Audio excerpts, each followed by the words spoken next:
Hello! Excellent! I trust you're all feeling magnificent. Good. I'm really, really pleased.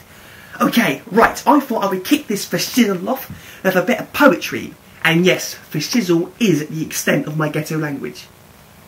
Aye. Moving on. Right, poetry. Roses are red, violets are blue. I'm easily distracted. What? Poetry, ladies and gentlemen, have some of that. Okay, I know why you're here. You're here because you want to hear a joke. Well, here you go. A chicken, right, an actual chicken came up to me and said, don't worry, I can speak chicken, and said, and it's okay, I'm going to translate it for you now, obviously. He said, how do I look? So I looked at him, and I said, well, to be honest, mate, you look like a cock. Of course, that didn't actually happen. It was a joke. I can't speak chicken. Come on. I can, however, speak horse. For example, horse for no is neigh. You see what I did there? I'm a fucking genius. Moving on to other things. I'm not going to lie to you. I had some trouble getting here today. I was nearly late. It's just on the way here I got stuck staring at the back of a car for hours. Well, he did say focus. What was I supposed to do? Ignore it? Come on! And last night I made the horrible mistake of swallowing a boat. Don't worry, it's not going to be a semen joke. It's going to be much more tasteful. Sorry. No, I swallowed a whole boat, and now I've got this sinking feeling in the bottom of my stomach. Sorry. But I'm good at making mistakes. The other week I made the mistake of going to a fancy dress party dressed up like a Jehovah's Witness. When I got there, the bastards wouldn't even open the front door. So, that was a waste of an evening. Great. And actually, can I just share with you a small problem I'm having in my social life? It's just I'm having a problem with my next door neighbour. I don't think he likes me very much. It's just, you know, when we meet, he's always giving me these evil looks and he's always making snide comments behind my back, and it's not nice, you know. I like it when people like me, not the other way around.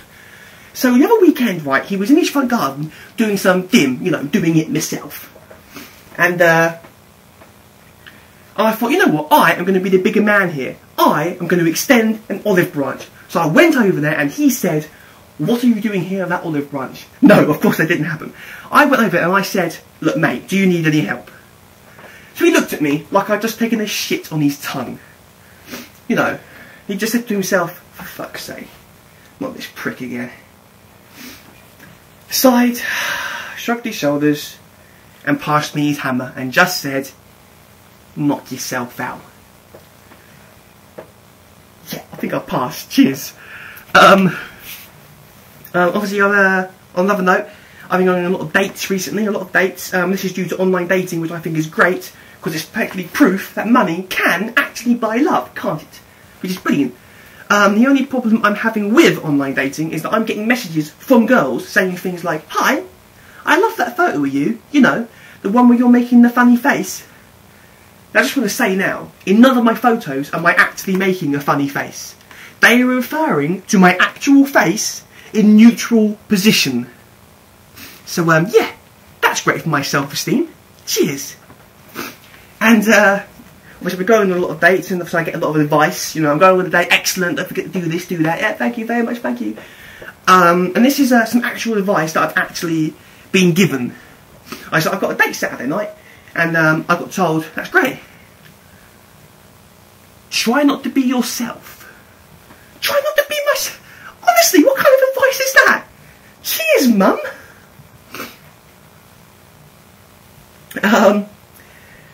You know what I'm thinking about doing? I'm thinking about starting to wear bacon sandwiches, you know, on my head. I tell you what, if that doesn't catch on, I'm going to eat my hat. Well, I think I'll end this now. Thank God!